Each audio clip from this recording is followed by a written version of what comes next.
A faithful dog howls at the mouth of a collapsed mine, refusing to move as dust still hangs in the morning air. Beneath the earth, men are trapped with fading hope, their families desperate for a miracle. Suddenly, a grizzled veteran steps forward, his eyes steady, his voice calm, and the dog beside him does not stop calling. What happens next is a story of courage, loyalty, and an unexpected heroism that will leave you breathless. Stay with us, because what unfolds will touch your heart forever. The small mining town of Red Hollow had always woken to the rhythmic hum of drills and the chatter of men heading underground. But that morning, silence claimed the valley. Dust hung in the sunlight like a pale curtain after the sudden roar of stone giving way. At the tunnel's mouth, the ground trembled once, then stilled, leaving only a yawning black void that swallowed 12 men whole. Families rushed from their homes, women clutching aprons, children barefoot, their faces pale with fear.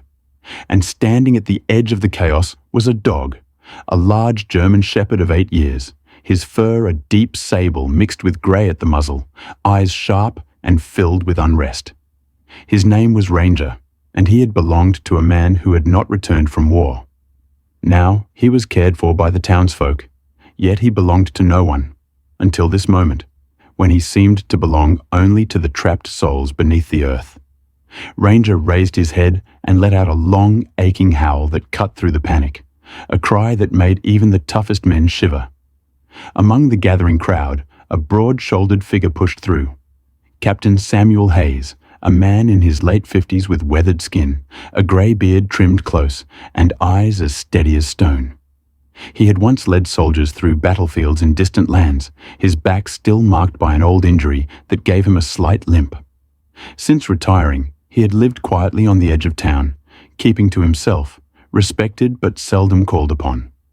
Yet when the dog's howls rose, every face turned to Samuel, for there was no one else in Red Hollow who knew more about crisis, survival, and the stubborn will to bring men home alive. He looked at the collapsed tunnel, then at Ranger, and in that silent exchange, a decision was made. The town held its breath, waiting for his word. Samuel squared his shoulders, his voice firm but gentle. "We're not losing them. Not today." The air around the collapsed tunnel was filled with cries of fear and disbelief. But among the chaos, Samuel Hayes moved with quiet steadiness. His limp was noticeable as he crossed the rocky ground, yet it did not slow the authority in his stride. He had seen this kind of fear before, not in Red Hollow, but on foreign soil, where the lives of his men once hung on the choices he made. Samuel's weathered face bore lines etched by both battle and solitude, but in that moment, his piercing blue eyes were sharp, surveying the unstable ground with the practiced gaze of a soldier. Ranger trotted beside him, hackles raised, nose twitching at the scent of dust and human sweat beneath the earth. A murmur rippled through the crowd as Samuel placed a hand on the dog's strong back, steadying him as if speaking silently. The townsfolk, hardened miners and weary mothers alike, watched with a fragile thread of hope clinging to this man they once knew only as a recluse on the edge of town. Samuel's deep voice broke through the din. "We don't panic, we prepare. These men are alive down there, and we will bring them home." His words silenced the crowd. Tools were gathered, ropes pulled from wagons, lanterns lit. The dog howled again, louder, and Samuel nodded as though acknowledging a command from an old comrade. To the people of Red Hollow, it was the first time in years that Captain Hayes wasn't simply the quiet veteran. They now saw him as the leader he once had been. And though the weight of 12 lives pressed heavy on his shoulders, Samuel accepted it without hesitation, because he knew that survival was not built on strength alone, but on faith, strategy, and the refusal to give up. By midday, the mining camp that had once been filled with laughter and the clang of tools was transformed into a makeshift command post. Samuel moved among the men with firm gestures, instructing them where to dig, where to brace the weakened walls, and how to use their strength without causing further collapse.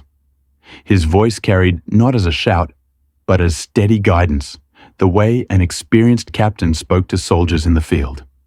He split the strongest into digging crews, while others hauled away rubble with carts and buckets. Women formed a line to bring water, food, and cloths for the injured who would soon emerge. Ranger, the sable-coated German shepherd, darted back and forth along the tunnel's mouth, ears pricked, nose pressed against the dirt, barking in short, urgent bursts whenever he caught the faint trace of air seeping through hidden cracks. "He's telling us where to look," Samuel explained to the miners, his rough voice carrying certainty. The men followed the dog's signs, digging carefully where Ranger pawed. Hope began to return to their faces, though their bodies shook with exhaustion. Samuel did not rest, his green jacket soon coated with dust, his strong hands guiding ropes, his boots grinding into the rock. More than once, younger men paused to stare at him in awe. He was older, yes, but his calm and his willpower seemed to burn brighter than their fear. By evening, a rhythm had taken hold. Dig, brace, haul, repeat. Families stood at a distance, whispering prayers, their eyes never leaving the tunnel's blackened mouth. The dog's howls rose again with the fading sunlight, echoing across the valley like a plea and a promise. Samuel lifted his lantern and raised his voice. "We're getting closer. Hold steady." The people of Red Hollow tightened their grip on Hope, their faith bound now to one man and his loyal dog. When the first narrow opening was cleared, Samuel made the decision that silenced all argument. He would go in first. Some miners protested, their pride stung, but his steady gaze quieted them. "I've gone into worse places than this," he said, adjusting the lantern in his calloused hand. "If anyone can find the path, I can." His limp was noticeable as he approached the gap, but his shoulders were squared, his face unreadable. Ranger pressed close to his leg, amber eyes glowing in the lamplight, his tail stiff, ready to follow. Samuel knelt, placing a rough hand on the dog's neck. "You lead, boy. We'll find them together." Gasps rose from the crowd as he crawled into the unstable shaft, the lantern's glow swallowed quickly by the blackness. Inside, the air was heavy with dust, each breath like swallowing earth. Wooden beams groaned above him, threatening collapse. Still, Samuel pushed on, Ranger sniffing, barking in short bursts, guiding him through the rubble. Behind, a few chosen miners followed, carrying ropes and tools, their faces tight with fear, but their trust anchored in the veteran's calm presence. The tunnel seemed endless, broken by pockets of silence where the only sound was the scrape of boots and the dog's panting. Then, faintly, Samuel heard it, a muffled cry, weak but human. His heart tightened. He raised his hand, signaling stillness. Ranger's ears shot forward and he barked, scratching furiously at the dirt wall to their left. Samuel placed the lantern close, examining the cracks. The voice came again, hoarse, desperate. He turned to the men. "They're alive." For the first time since the collapse, the rescuers felt certainty. Samuel pressed his hand against the earth, whispering, almost like a prayer. "Hold on. We're coming." The sound of muffled voices changed everything. Samuel's men, weary from hours of digging, felt strength surge back into their arms. Every strike of the shovel now carried urgency. Every beam set in place meant one step closer to life. Ranger stayed near the cracked wall, nose pressed to the ground, whining softly as though speaking to those trapped inside. Samuel steadied the men, his broad frame moving with deliberate control. "Slow and sure," he warned, voice calm despite the pounding of his heart. "Too fast, and we risk burying them deeper." Sweat ran down his lined face, dripping onto his dusty green jacket. He braced a beam with both hands, his muscles straining, and nodded for the miners to continue. Outside, the townsfolk leaned forward, straining to hear the news carried back through whispers. Mothers clutched their children tighter, fathers held their hats to their chests, and prayers filled the air like a second heartbeat. Then, at last, through the thin wall of earth, a hand broke through. A trembling, dirt-covered hand, reaching for life. Ranger barked wildly, his tail lashing, while Samuel grasped the hand firmly, his voice strong and steady. "You're safe now. We've got you." Gasps and sobs erupted as the trapped miner's face appeared, pale but alive, his eyes glistening with tears of relief. Samuel eased him out carefully, supporting his weight as others rushed forward with water. "More are inside," the rescued man whispered hoarsely. Samuel exchanged a glance with Ranger, whose ears stood tall, ready to press on. For Samuel, there was no question. This was only the beginning. He lifted his lantern, turned back into the tunnel, and said in a voice that carried to everyone present, "We keep going until every last man is out." The morning light outside sharpened to a hard white glare as the rescuers pressed on inside, and Samuel worked as if he were dividing a battlefield into sectors. He marked the tunnel walls with chalk, short arrows indicating safer paths, circles where the roof sagged and needed bracing, lines where Ranger's nose told them the air drifted through hairline fractures. "We use the mountain's breath," he said quietly, showing a young miner how to hold a candle to test movement of air. The flame bent toward a fallen beam. Behind it, a gap whispered faintly. Samuel's piercing blue eyes studied the ripple, gauging direction, distance, risk. Ranger sniffed and pawed, the sable fur along his spine rising as he traced an invisible map only he could read. Outside, women continued their rhythm of water and bread, the town's heartbeat steadying. Inside, Samuel turned that heartbeat into a plan. He split the men into pairs, one digging while the other braced, swapping every few minutes to avoid fatigue. He tied guide ropes to their waists, simple lifelines leading back to the entrance, because he knew panic loved the dark. When a tremor shuddered through the timbers, men flinched, but Samuel's voice cut through softly. "Hold your ground. Breathe with it." They obeyed, and the shaking passed. He shifted positions, rerouted the dig, and avoided the loosened ceiling like a chess player sidestepping a trap. Each success built trust. Each careful footfall stitched hope to discipline. At a narrow choke point, a miner suggested blasting a stubborn slab. Samuel shook his head, calm but firm. "We win this inch by inch, not by gambling the board." Ranger's amber eyes met his, a silent agreement between old warriors. With a final chalk mark and a nod, Samuel set the next team to work. The candle's flame quivered again, stronger this time. "They're close," he murmured. "The mountain's telling us the way. Their breath is in the air." By early afternoon, sweat had cut pale rivers through the dust on every face. A low call echoed through the passage, too faint to locate. Samuel extinguished the lantern for a moment, letting daylight trickle from behind like a thin ribbon, and he listened. Ranger's ears pricked. The dog turned his head left, then right, then fixed on a seam just above knee-height.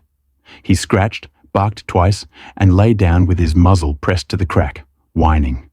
"Here," Samuel said, touching the stone. He guided two men to their knees. "Feather the edge.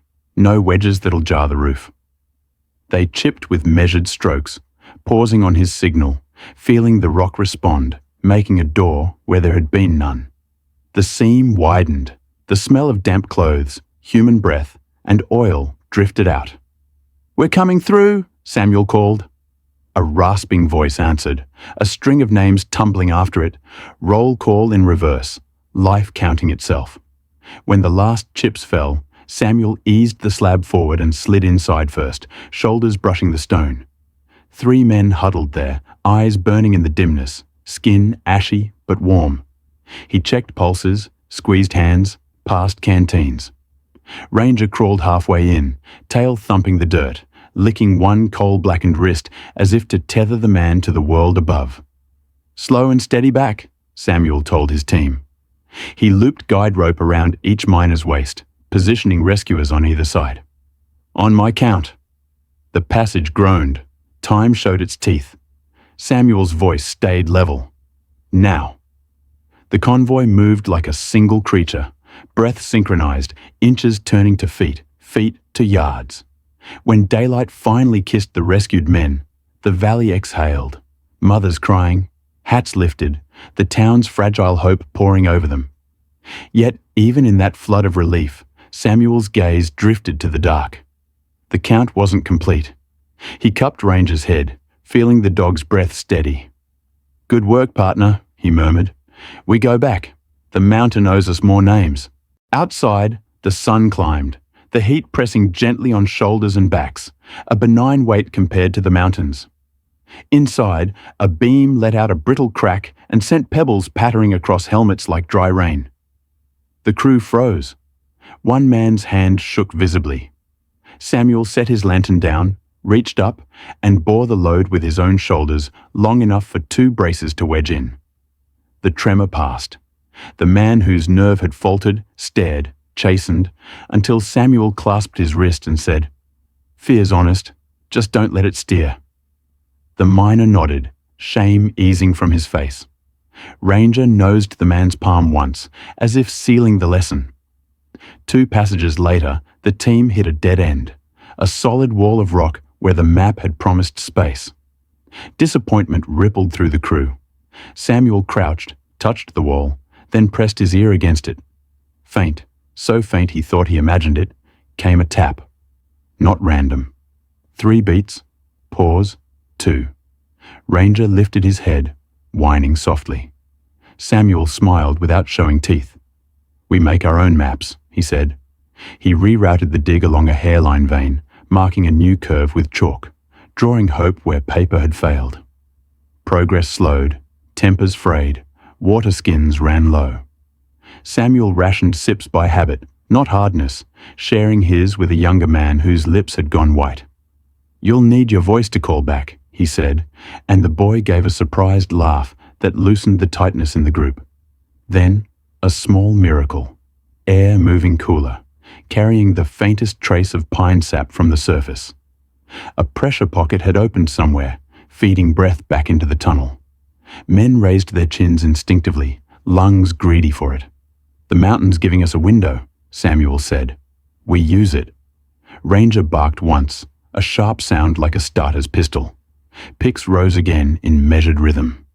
Inch by inch, the walls softened to gravel beneath their hands. Setbacks had not vanished. They had only taught the crew to keep time with the earth, and with each other. The warning came as a hush. No crack, no roar, just a subtle settling of dust that turned the lantern's halo to fog.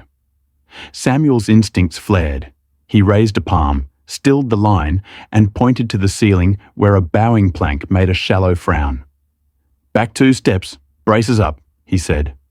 Ranger's growl rolled low as thunder. The first board gave, snapping with a clean, cruel sound. The roof shifted, shedding a heavy sheet of slate. A miner stumbled. The rope jerked. Panic rushed the line like a gust of wind. Samuel cut across it with a single command. "To me!" He moved toward the fall, not away from it, planting his boots into the sliding grit, shoulders hunched as if he could be a living buttress. He grabbed the stumbling man by the collar, hauled him to stable ground, and thrust a brace into waiting hands. "Wedge and hold." Another rock slipped. Ranger leaped forward, teeth catching fabric to pull a second miner clear. The dog's amber eyes flashed in the dust. His bark, once a warning, now a call to action. The tunnel settled into a new geometry, narrower, tilting. "We adapt," Samuel said calmly, even as sweat stung his eyes. He redrew the chalk marks, rerouted around the fresh pile, and counted heads aloud until his breath steadied. Men, dog, tools, all present. The crew's terror flattened into focus. They set a new support wall, log by log, while Samuel monitored the roof with the patience of a man who had learned to read danger like scripture. When the final wedge held, a collective breath loosened ribs. A younger rescuer whispered, "We were a blink from ruin." Samuel looked at him, the lines around his eyes softening. A blink is all the time you need to choose what you are. He scratched Ranger's neck, gratitude rough in the gesture. They had lost ground, but not courage. And sometimes the only road out was the one you made after a fall. Near mid-afternoon, the tunnel thinned to a ribbon, barely wide enough for Samuel's broad shoulders. He turned sideways, lantern forward, as Ranger squeezed past, claws clicking softly on stone. The dog stopped, nose working furiously. He whined, then barked twice, each sound swallowed and returned by the passage like echoes from a long memory. Samuel lowered the lantern and pressed his ear to the rock. At first, only silence. Then, tapping. Slow, deliberate, human. A voice followed, cracked and distant. Here. Water. Samuel's reply was steady and bright, the tone of a man who knew the physics of hope. We hear you. We're close. Save your strength. Tap if you can't speak. 3 taps answered.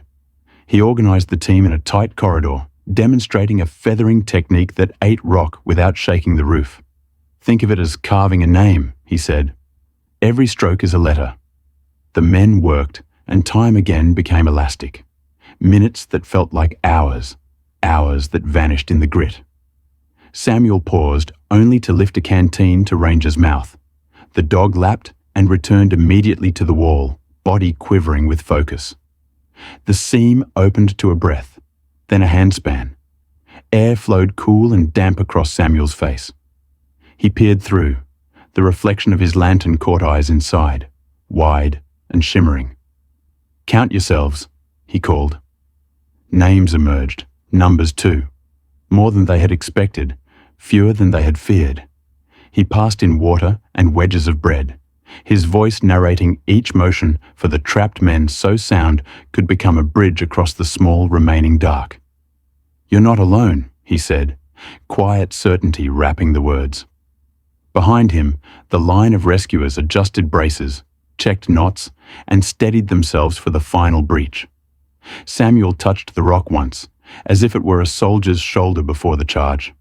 On my mark, he said to his crew, and Ranger, as if he understood the cadence, stood tail stiff, gaze fixed. Daylight waited somewhere behind them. Life waited just ahead. The shaft widened enough for daylight to seep through, thin but undeniable. Samuel guided the first weakened miner toward it, his strong hand gripping the rope, his voice steady. Just one step at a time. Ranger padded ahead, tail low but wagging, his bark urging the man forward. As the group neared the entrance, the air grew cooler, fresher, carrying the sound of voices waiting above. Then the sun burst across their faces, and the valley erupted in cheers. Women cried, children clapped, and the rescued miner dropped to his knees, pressing his dirt-stained hands into the earth as though it were holy ground. Samuel didn't linger. He lifted the man up, handed him to waiting arms, then turned back. There are more. His jacket was shredded at the elbows, his beard heavy with dust, yet his eyes carried a steady flame. Ranger licked the rescued man once before bounding back to Samuel's side, already pressing toward the tunnel again. The townsfolk tried to protest, pleading that Samuel rest, but he only shook his head. We don't stop halfway. He disappeared once more into the shadows, carrying the town's hope on his back and the dog's loyalty at his side. By the second descent, fatigue gnawed at Samuel's bones. His limp had grown heavier, his shoulders sagged under invisible weight, and every breath carried the taste of dust. Yet he pressed forward, lantern high, leading men who looked to him as if his will alone could hold the mountain steady. Ranger's pace slowed, his panting harsh, but still he scouted every crevice, sniffing, scratching, guiding the way. Samuel paused briefly, lowering his canteen to the dog's muzzle. Drink, old friend. We're not done yet. The men exchanged glances. None dared question the veteran's resolve. As they crawled deeper, the air grew thinner, the beams more fragile. Samuel braced a collapsing wall with his bare back, holding until miners wedged support.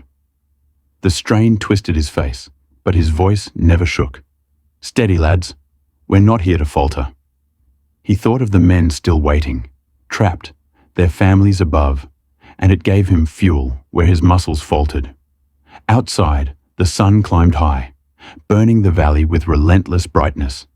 But inside, Samuel and Ranger forged through shadow, carrying not just their tools, but the weight of every life still unaccounted for. Exhaustion was real, but surrender was never an option. Farther inside, the tunnel's silence broke at last with the sound of faint coughing. Samuel froze, lantern lifted.